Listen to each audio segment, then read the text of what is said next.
now, Lord God, for your wisdom, that your wisdom would be imparted in us and through us as we seek to serve you, love you, and serve others, serve our neighbor, our immigrant neighbors, and the communities around us.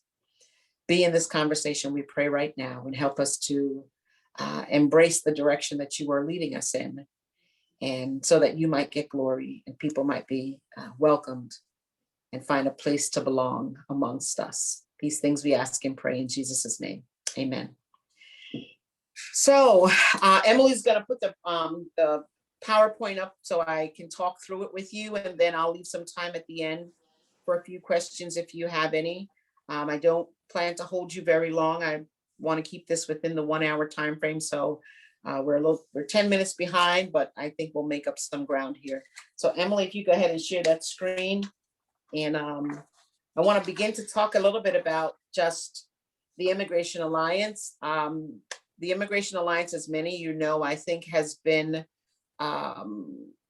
accepted and welcomed as an organization that really has sought to help churches and faith-based organizations, Christian faith-based organizations who are seeking to help our immigrants amongst us navigate their way through a very convoluted immigration policy, immigration law, immigration system in the United States. We've also talked a little bit about helping those who are not seeking to offer legal services, but really to understand how to welcome those around us. My heart is that I tell everyone I'm a pastor. I've been in pastoral ministry for more than 20 years.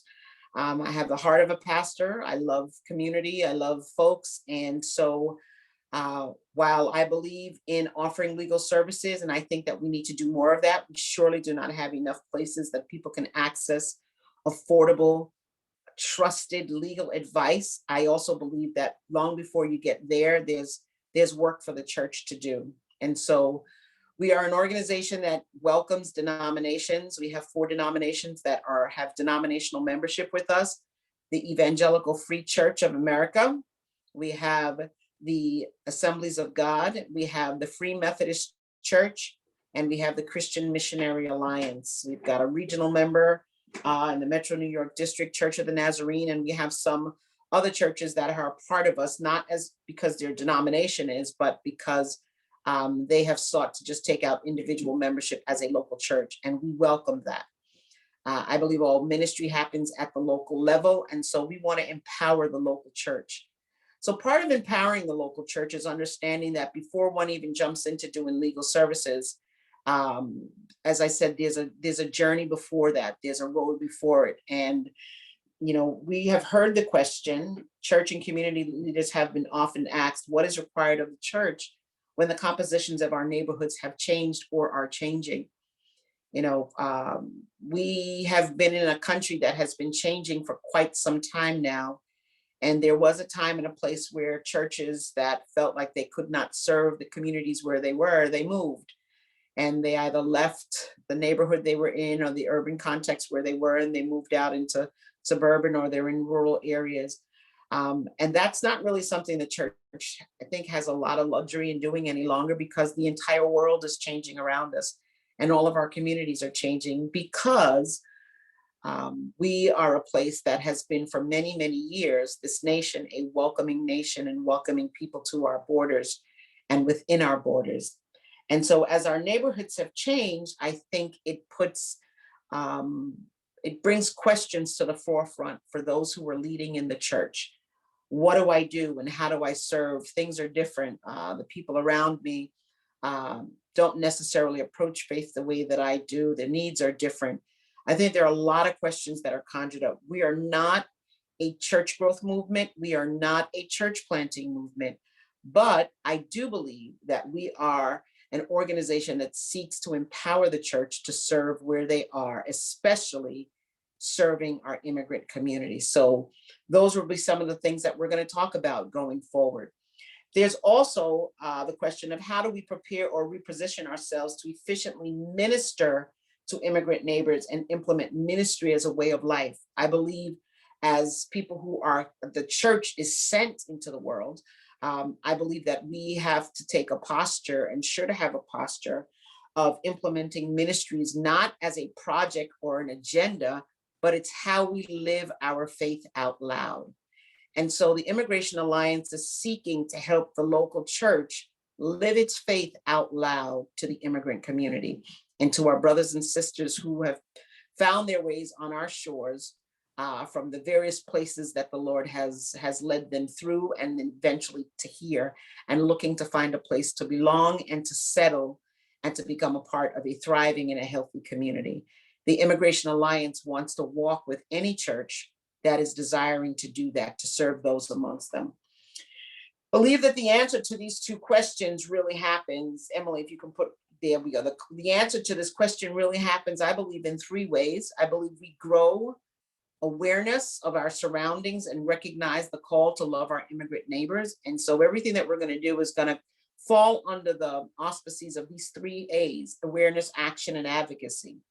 We're also going to help our organizations and those who are looking to align themselves with us, how to evaluate and embrace what the required actions are that are going to be necessary for one to be able to have a transformational impact on the lives of those who are around them and who they're seeking to serve. And then finally, we want to raise our collective voice to engage advocacy for a just world that lives hospitality to all. You know, the church is the only organization, it's the only institution that has been given the ministry of reconciliation. And ministry of reconciliation is more than just a nice word. It really is, it takes some definitive steps. Reconciliation is not just you reconciling, me reconciling to you, but it's you reconciling to me. It's a dual equation. Actually, it's a three-pronged equation because it also has reconciliation to God. And so how do you live reconciliation? Living reconciliation, you know, will either make or break the church. And we're living in a time and a place where we are seeing that reconciliation is not as easy as we think, but it is still the ministry that God has given to the church. And so reconciliation means living out hospitality, living out how we get along with one another, living out how we love our neighbor as we love ourselves. And so that's what we're seeking to do through the Immigration Alliance. And we're going to use awareness, action, and advocacy will be our A's in which we seek to do everything that we're doing. It's either going to be raising awareness, calling us to actions, or helping us to live hospitality, to advocate for hospitality, but beyond advocating for it, living it. So how do we do that? The Immigration Alliance is supporting and serving the church community. I want to pause here for a moment because I feel really strongly about this point, and this is the direction we want to lead in. The church, who is the church? Not the buildings, but the people of God, people who are called to be a representative of Christ. Their life is a witness to it, or their organizations that they're leading. It's not necessarily the place that you're clapping hands and having worship on Sunday and gathering for worship, but it's people who are the called out, the ecclesia, those who are called out to live differently in the world, to be light, to be salt, and to serve as representatives of Christ. And so that will happen either through church, traditional church as we understand it, air quotes, or through our faith-based, Christian faith-based organizations who understand that the work that they're doing comes out of a compulsion to serve Christ and to serve the needs of others because of their Christian witness. And so we are specifically here to serve the church community, those who are the called out ones, called to live in the world very differently than what we see happening around us. We're going to do that in three ways. First, we're going to be coaching for capacity building. I believe the biggest benefit and the biggest value that the Immigration Alliance has and brings into this arena. There are other organizations who do similar things to some of the things that we will do, but I don't know that there really is an organization, and there might be one out there, that is coaching Christian organizations for their capacity to serve the immigrant community. And that's what we want to do. If there's anything that I believe is going to distinguish us from other organizations, is we are here specifically to coach for capacity building so that we can serve immigrant communities around us. We also want to be cultivating community amongst practitioners. We have members who are spread out all across the United States, from California to New York, from Iowa down to Texas, and all points in between. And sometimes it's really good to know that there's someone who's doing the same thing that you're doing. They might be close to you, they may be in the same region as you, they may be on the other side of the country from you, but you're doing some of the same things. We want to cultivate community. Not only do we want to serve immigrant communities, but we want to cultivate community around those of us who are doing this work, this what I call yeoman's work. It is important work, and it is heavy work. And so we want to cultivate community amongst us so that we can also be learning from one another. And then finally, we want to be connecting practitioners to resources.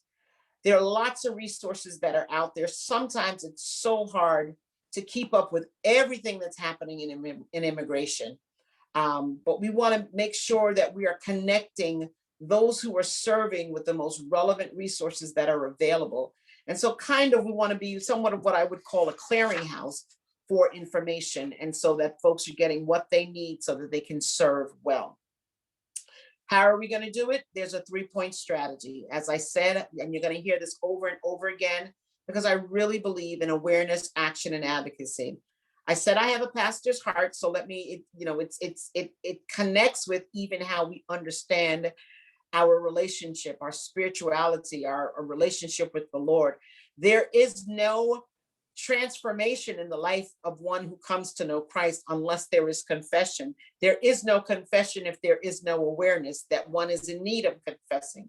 And so awareness ties to the fact of kind of understanding, where are you on the journey of serving others?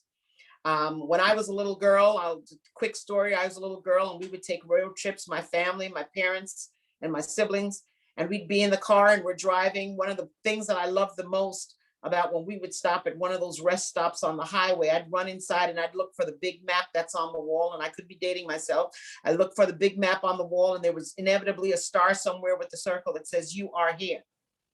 And I'd always say to my dad or say to my mom, I said, "Okay, this is where we are. Now, where are we going?" And they'd show me on the map the length of how far we still had to go on the journey. Awareness and how we're serving is critical. You may think you're serving well, but if you don't know where you are on this whole journey of what is required to serve well, to love well, to be to be someone who welcomes well, then you could be thinking that you're doing well and you're really not doing that well. Awareness is critical. And what follows awareness is that once you become aware of what you know or what you don't know or what you still need to know, you need to take actions to move you along the trajectory. No one wants to be stagnant or sitting in the same place. Action is, what are the necessary steps that's going to get me from where I am now to where it is I'm trying to go? So that same map that was on the wall that would have the star with the little circle that says, "You are here." And then I would see, where is it that we're trying to get to? Well, there's how much farther do we have to go? What are the action steps? What roads are we going to take? What are the paths that we need to do? What are the skills that we need to develop and glean along the way? We are here to coach you through understanding what that is. And in some regards, we'll help you with those steps. And in other ways, we're going to connect you with resource partners who can help you accomplish the steps that are going to take you to where it is that you need to do. We want to walk with you hand in hand. We're kind of like that life coach as it pertains to serving our immigrants, serving the church so that they can serve immigrant communities well. And then finally, there's advocacy. Advocacy is all about, as I said before, living hospitality out loud. It's about speaking up for those who aren't able to speak up for themselves. It's about identifying some of the things that we can do differently locally. Sometimes it's not always involved in changing law, but sometimes it's about just really being an advocate, being a person who speaks on behalf of someone else. I can give you countless stories in my local context where there are families in the community where I am, and they just need someone to help them navigate, getting their children in school, or someone who can speak up and help them understand some of the intricate things of when someone is new to a place. How do I navigate the community where I'm living? And sometimes they need someone who will be a voice for them and help them navigate twists and turns. And so advocacy can take on various forms and various shapes. We're going to talk about the 3 points as they relate to our supporting, 2 slides ago when I said supporting and serving the church community. Let's begin with the first point, which was coaching for capacity building. Now, in each of these areas, we're always going to be talking about awareness, action, and advocacy. For this is how the Immigration Alliance is seeking to serve members. So coaching for capacity building, if there's going to be an awareness of where someone is in this process, you've got to be able to make an assessment. You've got to be able to have an objective way of taking a good look at yourself, meaning your organization, and identifying where are we. We have goals and aspirations to be able to provide this, but are we really set up to do this well? We are going to be helping organizations to go through a self-assessment tool where they will self-identify based on a 9-point metric system on various areas of development, of organizational development, where you'll be able to take a look at the various levels on the organization. I'm looking for my tool here. Give me a moment. I've lost it somewhere on my desk. Here we go. There's an assessment tool that we have that we're going to be utilizing as part of the process, from dealing with areas that are as easy as legal document checklist, where you are looking at mission and vision for your organization, what values you might have, strategic planning. You know, these sound like simple things and say, well, why do we need to do all of that? Well, sometimes we can be trying to do things that don't align with who we say we are. And I don't know if you've ever driven a car that does not have alignment, but it's a real rough and bumpy ride. When your car is in alignment, when things are lining up, mission, vision, your values, and your plan, the strategic plan that you have in place to accomplish the things that you're trying to do, you get a smoother ride, and you find out that you may not putting so much stress and tension on an organization because you're trying to go in one direction, and there are others in the organization trying to go a different direction because there's not an alignment in terms of what you're trying to accomplish. The one thing that I want to say, the Immigration Alliance is not here to help start projects and programs. We want to help you do what you say you want to do in terms of serving immigrants, do it well. And so that's why we want to take a look at things like that.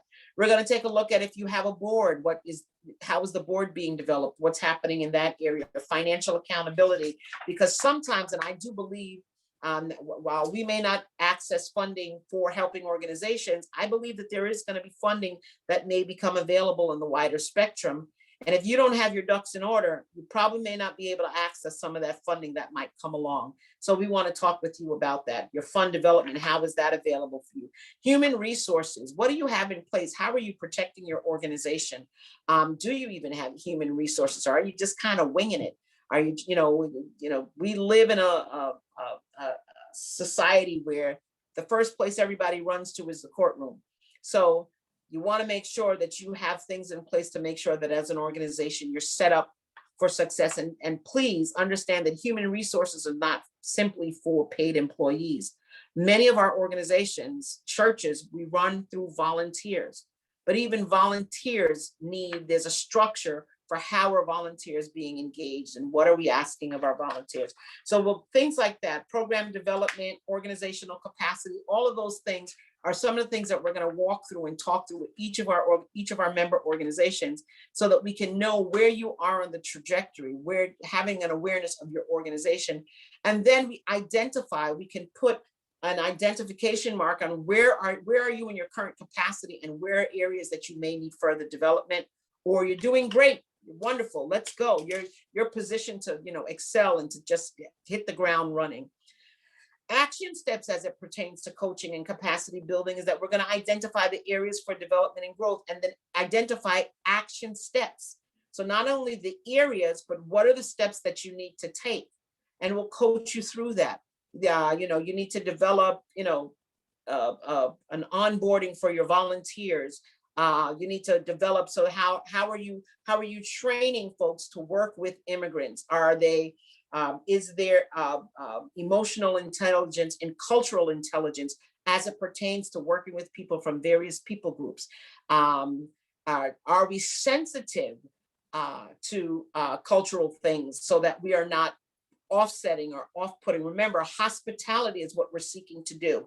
And so those will be some of the things that will come under action items there. And then, of course, advocacy for us, and you'll see this consistently across all three areas, is that we're going to be building for synergy for transformational impact. I don't think one organization can do everything. It takes team, a network, partnerships. And so where can organizations synergize so that there's transformational impact in the communities where they're seeking to serve? The next area that we talked about was cultivating community amongst practitioners. So for all of you who are members, for those of you who are serving in communities, for you, awareness in this area is peer regional practitioners, knowing who's around you, who's in your area and who's doing what. Not every area is going to serve every kind of immigration issue. When we began up in the front, I was asking Steve, the immigrant population around him, of where are people migrating from? That's important. Everybody's not the same. So, and immigration is not one picture. There are folks he's serving in an area where there's Congolese, where there's Burmese, and there's Hispanic. Where I'm located here, fastest growth population is Hispanic, but we also have a rapidly growing West African community that is growing here, as well as Asian population from India. There are different needs for various groups. And so who is where doing what, and understanding what they're doing. And then also service practitioners. What kind of services are you offering? It's not just who's in your region, but who's offering the same kind of services as you. Becoming aware of what's happening around you so you can make meaningful connections in community, and we can learn from one another. What are the action steps in this area? We want to be connecting you with best practices that are working. I don't believe there's a cookie cutter approach to immigration across the country, but you might hear some best practices that someone is doing in their area or in their service area or their region. And there are similarities that you can adapt or you can learn from. And we want to be able to know what those practices are, so that if there are action steps that will help your organization, you can put that into practice. And again, advocacy is synergy. Where can we connect with others for transformational impact? How do we, amongst ourselves, at one point a couple months ago, there was a lot of buzz and talk about doing away with the Board of Immigration Appeals position in the Department of Justice, that they wanted to eliminate it. Well, if you've got a host of Board of Immigration Appeal accredited reps around the nation, and you hear that there is a push to do away with this, and we know that to do away with this role would impact immigrants in our community, then we advocate, because we come together as a group and we petition, or we say, no, this is necessary. And when there's an open letter or an open comment section, when there's policy changes that are happening at the federal level, we get to lend our voice to that. That's what synergy for transformational impact looks like when you're cultivating community amongst practitioners. The third area and what TIA is seeking to do is connecting practitioners to resources. What do I mean by connecting practitioners to resources? Well, we've talked about it for some time. We've not implemented it as well as we want to, but the day has come for reset. We want to be resetting the tracks that we have had on our websites for you to take a look at and to see what we offer. I believe the tracks are excellent, and we want to put them in full gear and put them in motion. And so awareness around mobilizing churches, awareness around cultivating relationships, awareness around providing legal services. So the 3 levels of service areas for development. Awareness is, where are you? Going back to, you don't have to change the slide, but remember what I said, the finding out, being aware of where you are on this journey in serving in community, and saying, okay, well, which one of these areas am I in? Do you even know what area you fall into? Knowing that is important. As a practitioner, you need to know, well, is what I'm doing mostly mobilizing churches or cultivating relationships, or am I in the arena of providing legal services? If you don't know where you are, we got to find out where you are on the journey and help you understand what's involved in that track. Then the action steps are, if you are, you'll see them there, track 1, track 2, and track 3, which I just talked about. There are steps in each of those tracks. And so what are the action steps? If I feel that, if your organization feels that you are gifted and you are geared to mobilizing the church or a Christian faith-based organization into just serving in a particular way, raising awareness, raising an understanding of immigrants around you, training folks to be welcoming. And what does that look like? What does hospitality look like? What does that involve? What kind of activities does that entail? What kind of education or raising awareness or of what's involved in that? And the same would be of, let's say, providing the legal services. Let me jump down to number 3 for a moment. If you are an organization that wants to provide legal services, but you're not yet ready, what do you need to do to get there? And sometimes what you need to do to get to track number 3 is a little bit of what's in 1 and 2. And so we're going to, what are the specific steps that for your organization you need to do? Remember, we're coaching you through this process.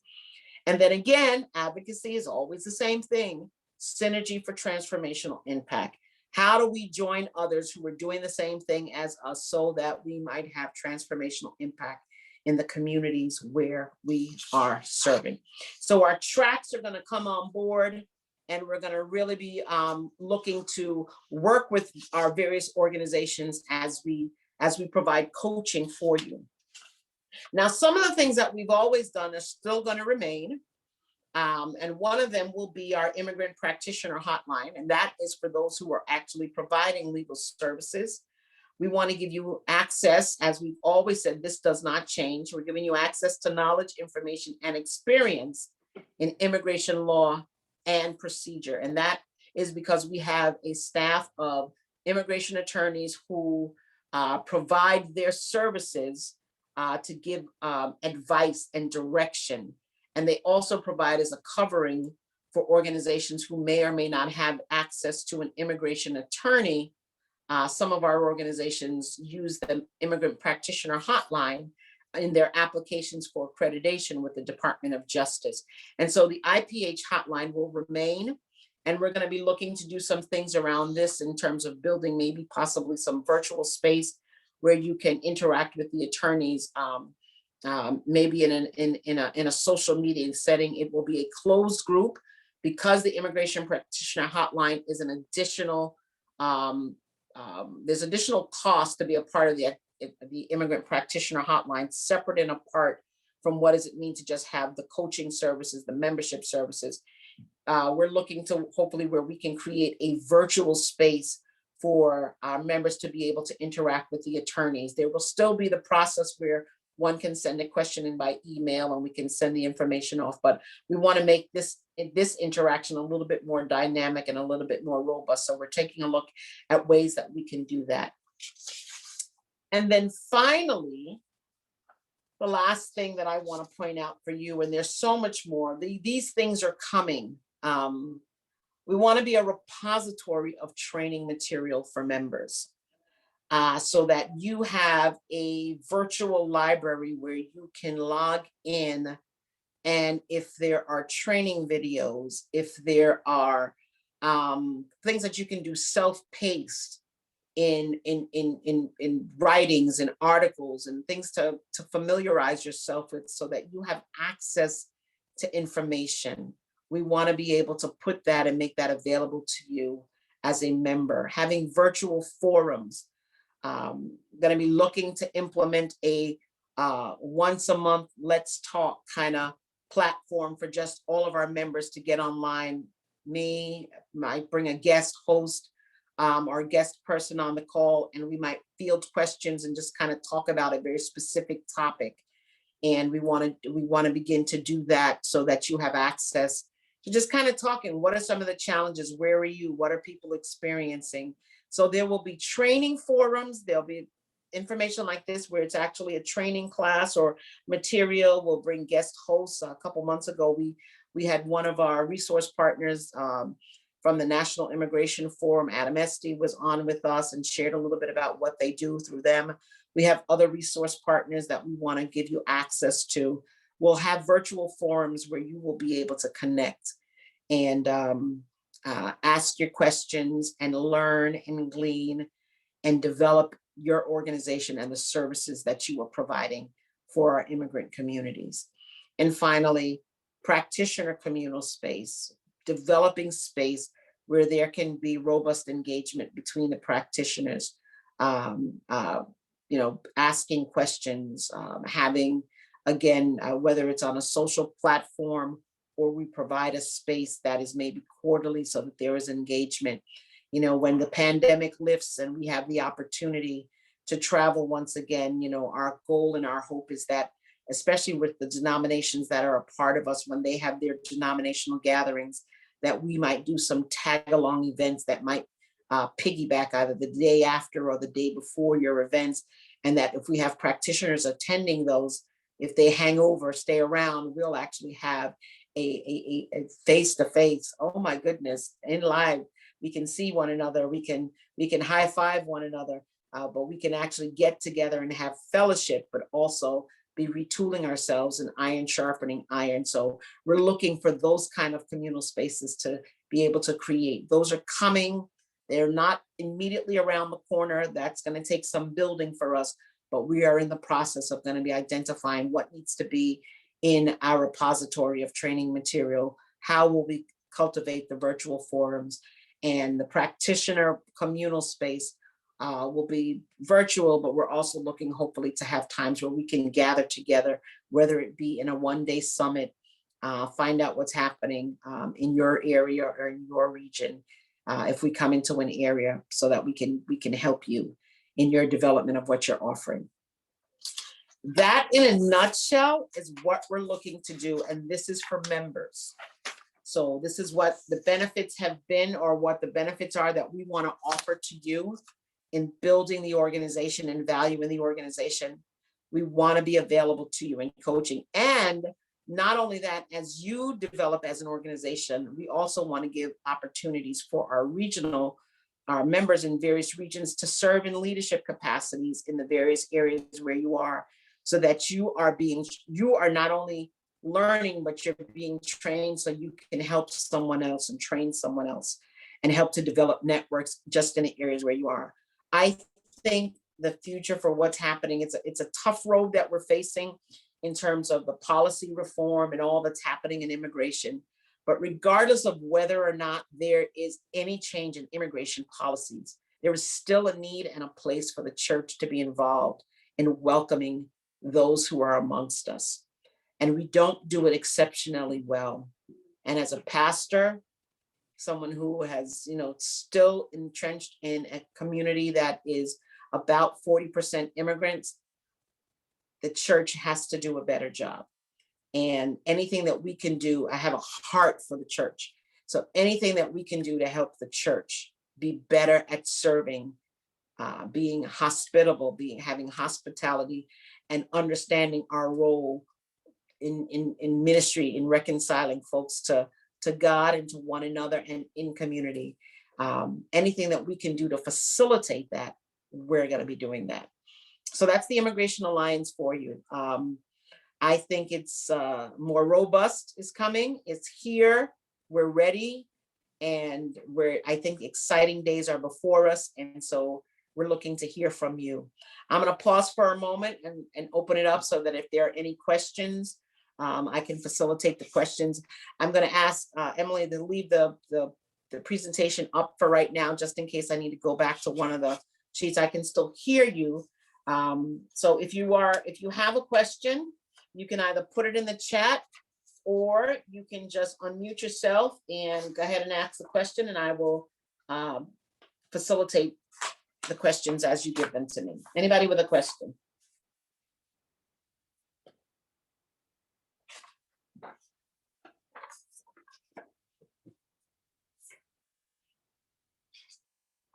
If you're speaking, I don't know that you're speaking because I can't hear you. So you'll have to unmute your mic because I can't see you.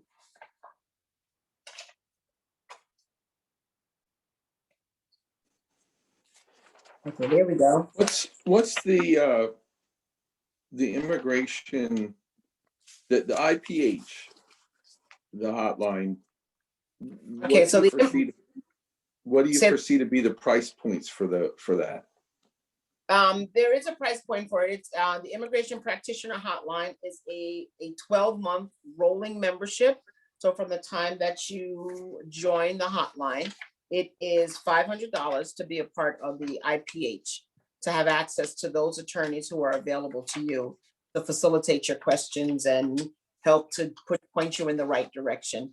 And they are recognized by the DOJ as offering legal guidance. It is not an attorney-client privilege because they don't have your clients that you would be assisting. You are the person who signs the G-28 as representing the individual. So you can't say it's the attorney that's from the hotline, whoever the church organization is or faith-based organization. You are the person that has the client-attorney relationship. But they will offer you, if you've got a question, that most of our reps are partial accreditation, not full accreditation. And of course, the difference between the two is one gets to go to court to represent immigrants, especially in deportation proceedings or other cases. But the partial accreditation really is to process certain types of visas. So the Immigration Practitioner Hotline provides legal advice and guidance, but they are not the person who is representing the client. And to be able to have access to attorneys who can help you if you got a little sticking point, or you need some clarification, or you need some direction, the Immigration Practitioner Hotline, having access to those attorneys is $500 a year. I hope that answers your question. No, thanks. It does. Okay, good. Any other questions?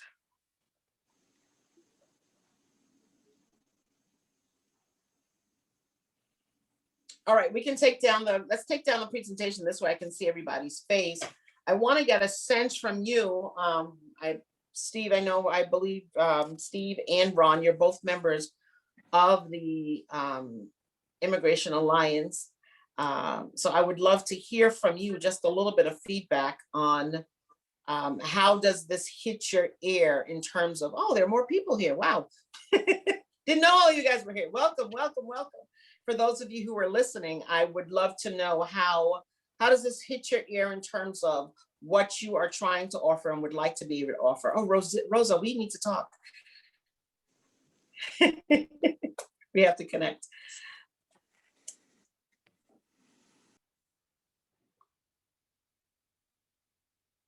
Well, I came in late today, very late, so I missed most of the presentation. I have 4 kids distance learning right now, and I had to feed them lunch. But our district, we are the Northern California district. We are exploring the possibility of having an immigration resource center right on our district, where our local churches and our local pastors would be the front people, ministering directly to the immigrant families, and where the district office would provide connections, resources, and even legal counsel. We have one person that is, she's taking the courses right now. She might actually be done already, and now we'll need to start the 40-hour shadowing part in order to have the authority to be a legal counsel. So I think my question then, and keeping in mind that I missed the first 20%, maybe half hour of the presentation, what would Immigration Alliance be able to do to help resource and support our district as we try to figure out and navigate on how to build this thing? We are starting from scratch. Okay. So that would be my question. So I think we can provide quite a bit, and I know your context. I think first and foremost, what I offered up at the top is I I shared that one of the things that I think is huge, everything that we will do will fall under 3 A's: awareness, action, and advocacy. Awareness is critical to knowing what needs to take place. If you don't understand where you are on the scale of development, and we want to help, TIA is looking to be a coach that is helping our churches and helping organizations, Christian faith-based organizations, build capacity to serve immigrant communities. You need to understand, what capacity do you have? Where are you on the trajectory of having capacity? And so part of what we will do is work with you through a self-assessment, to identify, bring yourself into an awareness of what is the capacity that you currently have. And that capacity will be evaluated across 9 different segments of understanding how you are structured organizationally to do that. That will identify for you where there are areas that you need development, where there are areas for growth, where are you doing really well, what are the component pieces that you will need. So that's first and foremost. You've got to start with an awareness. Once you get an awareness of how you are and in terms of what you're seeking to do, then we begin to identify, okay, what exactly are you seeking to provide? Are you seeking for everybody to provide legal services, or are there churches? And so, because I know that you're doing it from a district level here on the East Coast, we're doing it from a district level as well. So I can say, from our standpoint, we're strategic. Not every site, not every location will offer legal services. They'll be strategically located, but every church can be welcoming in a community where there's immigrants. How do we become a welcoming, how do we live hospitality out loud to those who are amongst us? And so everyone can learn to do that. And how do we do that? And how do we enter into conversations and dialogue?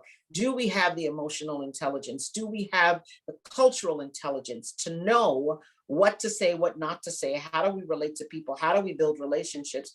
All of that is critical, because people aren't projects and they're not agendas. We want this to be a natural flow out of relationships, because we are the only institution that God has given the ministry of reconciliation. So how do we build relationships with our neighbor so that we can serve well and live hospitality well? So the Immigration Alliance walks with you and coaches you through all the different phases and the steps. This presentation is being recorded, so it will be on our website. So you can always cycle back and get what you missed in the first part. But essentially, we want to be your coach, and we want to help you do well what it is you're seeking to do. But we need to understand what it is that you want to do. And everybody's not offering or doing the same thing. So you get a coach with the Immigration Alliance to work with your organization to help you achieve what it is that you've set as your objective and your goal for serving our immigrants who are amongst us. I hope that answers your question, Christine. Good, good. Anyone else? So I have one more question. What is the best way to communicate with the organization when we do have a question that we would like to get some help with? So that's what those wonderful, in terms of well, let me clarify. What kind of question? Are we talking about an organizational question? Are we talking about a legal question? Providing legal advice, counsel? What kind of questions are we talking about? I would say that in terms of building the capacity of our organization, and we have a question, or maybe we have a specific question about either related to building the capacity of our organization, and if it's a separate answer, also questions related to the recognition and accreditation program that we look through the material, but there's something we don't understand, and we'd like to get your input on the process. Okay. So there'll be several ways that will take place. First and foremost, part of the peer-to-peer learning. I didn't use the word, but we will be developing cohorts. So practitioners will travel together based on where you are in your capacity process, so that you're learning together. And there will be virtual sessions like this, where we'll have folks who will be before you, who will be providing you training on how to build your capacity in varying degrees based on what it is you're seeking to accomplish. We also hope to have and plan to have virtual forums in social media spaces where you can interact with each other and interact with us so that we can help to facilitate some of the questions. So it'll be through regular trainings that'll happen for you based on where you are in capacity, and pairing you with others who are doing similar or in the same capacity, so that again, you're learning from each other and we're building communal spaces. Because one of the worst things is that you feel like you're out there by yourself and you're doing this all alone and you don't know where to go and who to ask a question from. And that's why it's important for us to know who is where. We're going to add to our website where our members are located, where you are on the website, so that members can see each other and find each other and know how to connect with one another. And we're hoping that relationships will be fostered amongst this team of members, those who are a part of the Immigration Alliance. So I'm hoping that that's answering your question, Ron. It'll happen in one of two ways, or it'll happen in both ways for you to be able to get access. So if it's the kind of question that we can wait for the next monthly interaction or after these get established, we can sit on the question until then. If it's a burning question that we're trying to get answered before then, let's say we're going through the recognition and accreditation process and we've got a question about that and we'd like an answer on in a quicker time frame, is there a way to submit a question to the organization in that case? So you'll have a way that you can send an email to us, or there'll be as we develop a closed community in a social media setting, that you can throw your question in there and you'll get a response from us, and you might get a response from a peer who's faced the same thing that you were that you were facing. So there'll be places to learn. We want to create community spaces so we're learning from each other. Because Thank you. You're welcome. Immigration is always changing. Other questions? Yes, I have one. Rosa Garcia. Hi, Rosa.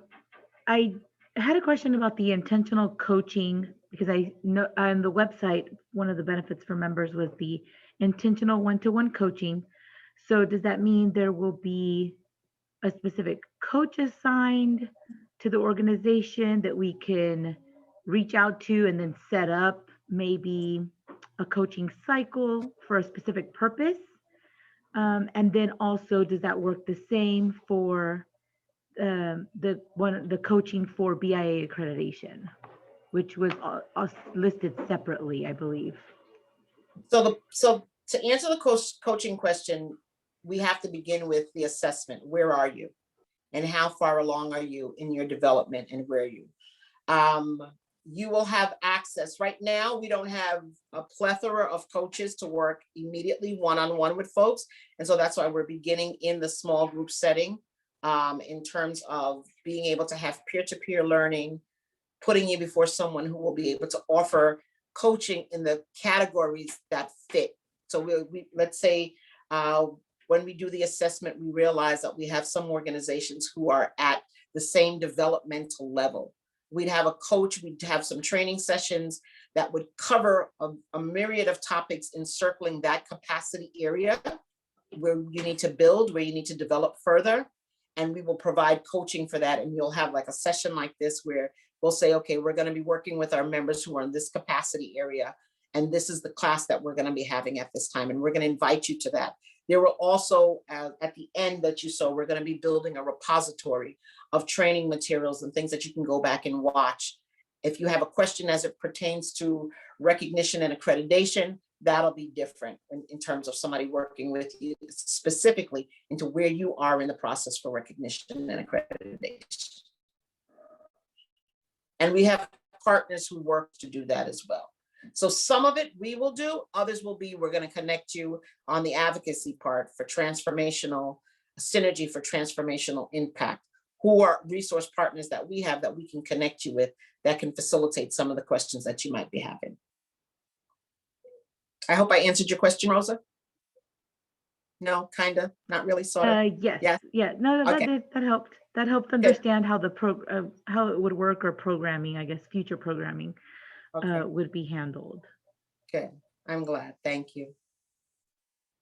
Anyone else? I want to be respectful of everyone's time. We're at the top of the hour, 5 o'clock. We started about 5 or so minutes late, so I'll hang around for a little bit longer, but to facilitate any additional questions that there might be. These are really great questions. I'm so happy to be here and to facilitate the dialogue with you. There is a lot of buzz, as I said, around immigration, and I know that there are a lot of people who are looking as this is a potential area for us to serve. I preface this comment as I did in the beginning. Our approach on the Immigration Alliance is that I want to say this in the best well-intentioned way. Our immigrant brothers and sisters are not projects, and they are not objectives. They want the same as all of us want, a place to belong and to be welcomed and loved in community. And so the Immigration Alliance, I said at the beginning, I'm a pastor, I have a pastor's heart. This is not to build, our goal is not to, we're not a church planting organization. We're not a growth for church growth. Sometimes, and the reason I say that, because sometimes in the church, we can see something that has the potential to help us start new churches and grow our churches. That's not what we're looking to do. We are not looking to, while those are, great endeavors, that's not the purpose of the Immigration Alliance. The Immigration Alliance is to help the church love their neighbor well. And so that's what we want to be here. We want to help us be missional. We want to help us to be the ones who are living differently and countercultural in the world. And that's why our services are geared to the church, because we believe the church will understand that, or Christian faith-based organizations who understand that it doesn't have to happen in a church. It can happen in a nonprofit organization, but you understand the impetus for why you're doing what you're doing is to be welcome